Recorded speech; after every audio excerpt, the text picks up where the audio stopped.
Trump పిచ్చోడే. తన దేశ పిచ్చోడు. తన దేశం మళ్ళీ అద్భుతమైన స్థానంలో ఉండాలని చెప్పుకునే పిచ్చోడు.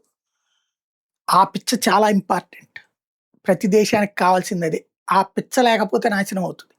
ఇప్పుడు ట్రంపు యుద్ధ విరమణ అనేదో పిచ్చోడి స్టేట్మెంట్ అనుకుంటున్నాం. వ్యూహాత్మకంగా వ్యవహరించాడు. ప్రపంచమంతా ఏమంటుంది? అకస్మాత్తుగా ఇజ్రాయెల్ దాడులకెళ్ళింది ఖొమైనీ మీదకి. ఇజ్రాయెల్ ఎనకాల తోకలాగా ట్రంప్ సైన్యాన్ని పంపించాడు అని. వాస్తవంగా అందరికీ చెప్పి, "నాన్న నీకు సో అండ్ సో రోజున, సో అండ్ సో డేట్‌లో, సో అండ్ సో ముహూర్తంలో యుద్ధానికొస్తా, నిన్ను చంపుతానంటే" ఆడుంటాడేంటి? ఇదేమన్నా పాత రోజులా? రాజుగారు ఎదురు బెదురు గుర్రం మీదనో, ఏనుగు మీదనో నుంచుని, ఒకడు శూలంతో, ఒకడు బాణంతో పొడుచుకుంటానికి. వెంటనే బంకర్‌లోకి దాక్కుంటాడు, పారిపోతాడు. క్రిందసారి అట్లా పారిపోయాడు ఖొమైనీ. దాక్కున్నాడు.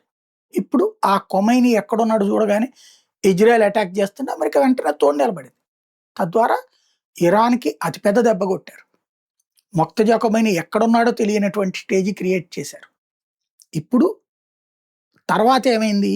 ఈ హార్ముజ్ జలసంధి ఇంపాక్టు, ఆయిల్ ఇబ్బందులు ఇట్లాంటివి వచ్చేటప్పటికి ప్రపంచమంతా కోడై కూస్తోంది. ట్రంప్ ఫెయిల్యూరు, ట్రంప్ అనవసరంగా రెచ్చగొడుతున్నాడు, ట్రంప్ నాశనం చేస్తున్నాడు.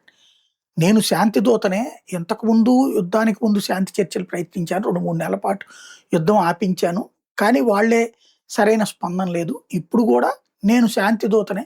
చూసారా యుద్ధం మధ్యలో ఆపాను. ఇప్పుడు శాంతిని విఘాతం కలిగించకుండా చూసుకోవాల్సిన బాధ్యత ఇరాన్‌ది అని పరోక్షంగా సంకేతం కూడా.